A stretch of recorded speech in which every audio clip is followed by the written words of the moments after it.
dit oui, il faut témoigner au monde entier pour que les gens puissent savoir qui est Jésus-Christ et pourquoi nous ne sauvons pas. Pourquoi nous marchons tous dans les ténèbres.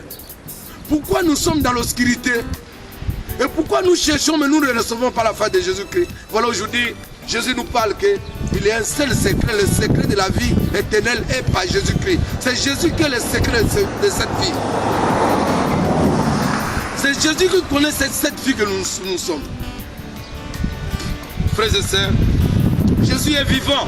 Il nous appelle à tout le temps. Vraiment, il nous appelle non pas pour aujourd'hui ou demain, non, pour toujours, pour le temps perpétuel.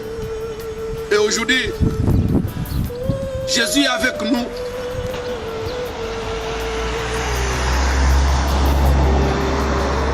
Jésus a voulu que nous puissions faire cette barre. Mon témoin d'hier, je pense que j'ai beaucoup parlé pour expliquer aux gens la base même de ce solution, la base même, la situation même vraiment de ces petits témoignages et des secrets de la vie. Et pourquoi les secrets de la vie? Voilà, maintenant, je voulais arrêter un peu pour entrer aux enseignements. C'est ça hier que je vous ai parlé beaucoup pour mon témoignage. Je pense que ceux qui m'ont suivi, ceux qui me suivent toujours et ceux qui me suivront, ils vont voir comment, dans les premières étapes, mon enfance, jusque dans l'appel, deuxième appel, qu'aujourd'hui je suis debout pour éclater ça au monde. Frères et sœurs en Jésus-Christ, moi je vous remercie tous qui vont suivre ce témoignage.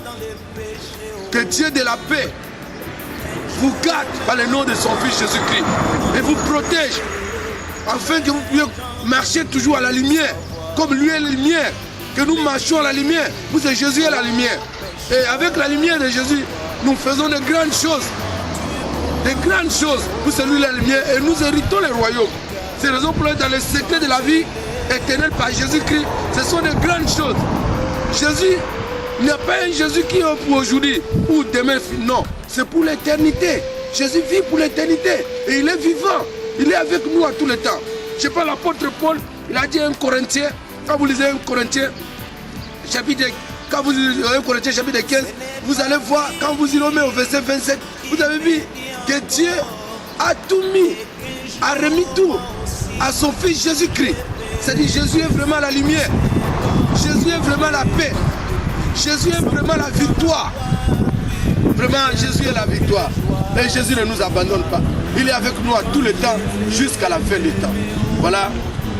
C'est là, c'était la première étape, pour que je puisse entrer maintenant dans les secondes étapes, donc la deuxième partie. Je pense que je vous remercie toujours par le nom de Jésus-Christ. Amen. La deuxième étape, la deuxième partie de ce témoignage est l'enseignement. Maintenant, je suis à l'enseignement. Puisque la Bible nous dit, la Bible déclare officiellement que si tu es devenu une nouvelle créature en Jésus-Christ, tout a changé. Les anciens systèmes, tu dois rejeter les anciens systèmes. Tu es vraiment devenu complet en lui. C'est pour mon appel, quand il m'a appelé, il m'a montré la prière. Comment prier, comment venir auprès de Jésus-Christ. Parce qu'il y a beaucoup de gens qui trouvent beaucoup de difficultés pour prier. Il y a beaucoup de gens qui ont fait 20 ans à l'église, 10 ans à l'église, 5 ans à l'église, 10 ans à l'église. Mais quand tu dis, frère, prier, il ne sait pas ni commencer, ni arrêter. Ce n'est pas de leur faute. Ce n'est pas de leur faute. La faute est de leur pasteur, d'un berger qui les conduit. Puisque si lui n'est pas vraiment, il est appelé au monde, comment il peut avoir cette profondité? C'est difficile. C'est pour cela aujourd'hui, quand Jésus m'a appelé, moi aussi je ne connaissais pas comment prier. Mais quand il m'a appelé, la première chose qui m'a montré, la prière. Je pense que la prière était très importante, parce que maintenant je dois aller au ciel. Je pense qu'hier j'avais parlé pour mon baptême. Quand je me suis allé dans l'eau, mourir avec Jésus-Christ, rester avec Jésus-Christ, maintenant il m'a montré la prière, puisque je dois aller au ciel. Jésus nous envoie, comme l'a dit l'apôtre, vous allez partout au monde, faites les gens mes disciples. Et ceux qui auront cru à mon nom, ils verront de grandes choses, sauveront, seront baptisés à mon nom, au nom de Jésus. C'est pour cela, quand je me suis allé dans l'eau, mourir avec Jésus-Christ, rester avec Jésus-Christ, j'étais obligé maintenant d'être vraiment complet de lui. Mais Jésus m'a dit que comme tu es complet, maintenant je vais te montrer comment prier. Comment tu peux aller dans une maison, dans une église, tu ne sais pas comment prier. Mais les démons vont vous envahir. Alors aujourd'hui, je voulais vous montrer la prière. Comment prier, comment affronter devant Jésus-Christ. Comme je dis hier, si vous êtes avec votre adversaire, vous le connaissez bien avant de te battre ton adversaire. Sinon tu ne le connais pas. Nous on a un adversaire qui est Satan, qu'on appelle serpent original, qui est dans le monde. Et qui a pris le monde tout entier. Et comment nous pourrons gagner Satan? On gagne Satan par la prière. C'est pour cela aujourd'hui je montre déjà la prière est très importante. Très importante. Vous gardez ça. Et frères et sœurs, je pense que quand vous suivez ce que je parle, vous allez voir la gloire de Jésus-Christ. Puisqu'il est vivant. Il n'a jamais changé. Il est avec nous pour les temps perpétuels. Voilà, je dis, Jésus nous parle de la prière. Comment prier? Comment affronter devant lui? Comment sauver? Tous les élus ont passé par la prière. Sans la prière, rien ne peut rien faire. Alors voilà, aujourd'hui, nous entrons par la prière. La prière, quand vous priez, faites d'abord genoux par terre.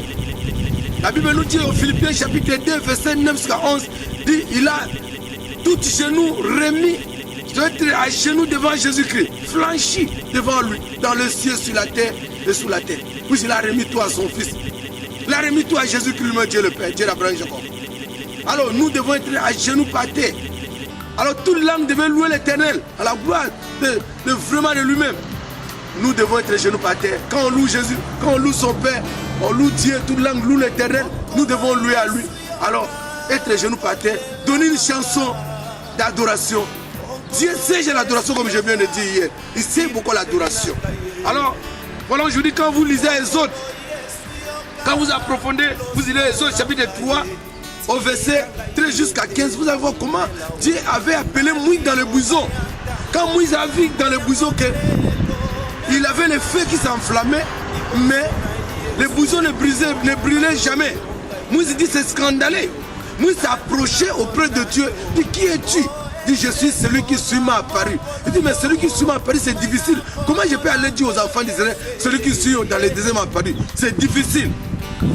Donc on ne va pas comprendre que c'est lui qui l'a appelé. Alors qu'est-ce que Dieu a fait? Quand Moïse insistait, il dit je voulais savoir ton nom. Alors comme ça lui l'a dit, il dit je suis Dieu d'Abraham, Isaac et Jacob.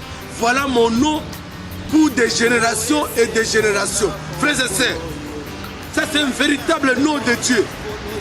Quand vous priez, quand vous n'invoquez pas ce nom, tu n'es pas en contact avec véritable Dieu. Satan est un Dieu aussi. Satan c'est un Dieu. Quand vous dites Dieu toi-même, tu sais, tu peux comme les gens prient Dieu toi-même. Mais Satan c'est un Dieu. Satan t'écoute. Et il envoie aussi son ange pour venir t'aider. C'est pour cela que beaucoup de gens dans le monde, quand ils prient, ils invoquent le nom de Satan. Il dit Dieu, Dieu, Dieu, mais Satan est là, il dit bon, voilà, comme tu as, c'est moi aussi, Dieu m'a appelé. Il appelle, mais il a tout dit, il peut faire témoin même à l'église. Mais après, les choses là, ça ne dure même pas. Il va venir quoi zéro. Puisque tu avais plein de Dieu qui est dans le monde. Tu avais plein de Dieu qui vit dans l'éternel, c'est fini. Un Dieu qu'on va arrêter un jour pour aller au fait éternel.